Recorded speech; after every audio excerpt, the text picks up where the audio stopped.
To order. I want to welcome everyone. Without objection, the chair may declare a recess at any time. I now recognize myself for an opening statement. I want to welcome everyone here and wish everyone a very good morning. This is the committee's first hearing of the 119th Congress. I welcome all of our new members, and we recognized each of them yesterday. And I welcome the gentleman from Virginia, Mr. Conley, in his new role as ranking member of the full committee. To say I'm excited about you assuming the role of ranking member would be an understatement. I think this is a significant upgrade for the minority, and I'm excited, and I know you're a good man, want to govern. They'll get rid of you if I keep bragging about you, but yeah, really, please don't go on. But anyway, welcome, and we look forward to working with you. In 5 days, President Trump will take the oath of office and become the 47th President of the United States. President Trump is going to change the way Washington works and will bring accountability to the unelected bureaucracy. This includes ensuring the federal workforce is held accountable to the American people and ensuring they actually show up for work at the office. When President Trump's team enters federal agency headquarters in and around Washington, D.C., they'll find them to be mostly empty. That's due to the Biden administration's failure to end pandemic-era telework and bring federal employees back to the office. The COVID-19 pandemic is long over. Everyone knows that. It's been over for a long time. And it's been nearly 2 years since the House passed the Show Up Act, our bill to return federal employees' telework to pre-pandemic levels, which only collected dust on Senator Schumer's desk last Congress. Yet we all see the situation in downtown Washington. The Government Accountability Office found that 17 of the largest 24 federal agency headquarters in the D.C. area were less than 25% occupied, some much less than 25% occupied. A separate study by the Public Buildings Reform Board determined occupancy rates were just half that at 12%. 12% occupancy.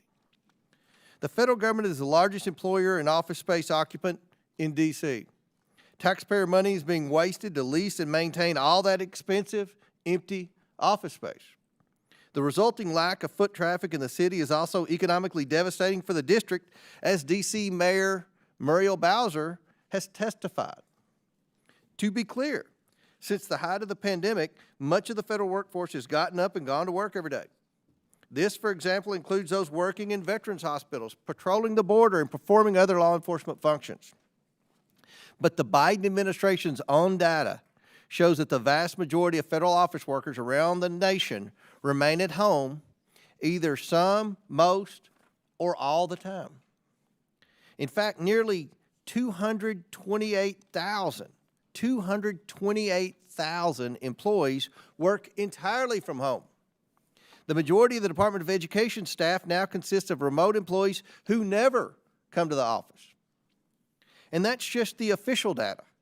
In our telework investigation, we learned that most agencies haven't been effectively tracking when employees are in the office. In other words, they don't even know if they're coming to work or not. In the Biden-Harris administration, the example was set from the top. The committee heard testimony last Congress from the former head of the General Services Administration, who worked remotely from Missouri while GSA maintained a virtually empty headquarters building in downtown D.C. GSA is, of course, the agency in charge of federal real estate management. We also heard from the former head of the Biden-Harris Office of Personnel Management. Under oath, she repeatedly told members she didn't know how many D.C. area employees were going to their office. OPM is, of course, the agency in charge of government-wide telework. And she didn't even know what percentage of the federal workforce was teleworking. Throughout our investigation of federal telework, and despite repeated hearings at both the full committee as well as the subcommittee level led by Chairman Pete Sessions, Biden-Harris appointees failed to provide requested data about agency telework.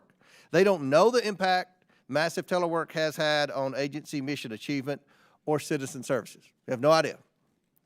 We do know that agencies have been plagued by poor performance. The Social Security Administration, for instance, has a record backlog of initial disability claims. There are long wait times at SSA field offices. Some of our constituents wait a half hour or longer to get their calls taken. It can take even longer for walk-ins to get seen in a field office. Yet nearly all SSA employees telework. A lot. In fact, they work from home more often than not, per the administration's own data. We'll hear today from Martin O'Malley, who left his job at SSA Commissioner late last November. Before doing so, he signed an agreement extending over 40,000 SSA union members' telework arrangement through October 2029. That's through the entire Trump administration and beyond. And he is not the only agency that inked a long-term telework deal for employees in the past year. How is this good for democracy? The voters just delivered President Trump an electoral mandate to run the executive branch. Should union contracts designed to tie his hands take precedence over the mandate by the people? What adds insult to injury is that the American Federation of Government Employees Union, which fought to make telework an entitlement at Social Security and other agencies, is now recalling its own staff to union headquarters. Based on a conversation with the American Federation of Government Employees Union spokesman, the Washington Post reports the union is returning its own employees to the office, quote, to ensure that the staff is fully prepared to tackle an onslaught of Trump policies targeting the federal workforce, end quote. The union's message couldn't be clearer. For those doing the people's business in a federal job, showing up should be optional. Those charged with blunting the Trump agenda, however, they need to be on their A game. And that requires, guess what? Showing up in person. Well, I, for one, want federal employees to also be on their A game, and so do the American people. Federal workers must show up for them. I look forward to working with the Trump administration and getting federal employees back to work. With that, I will yield to the ranking member for his opening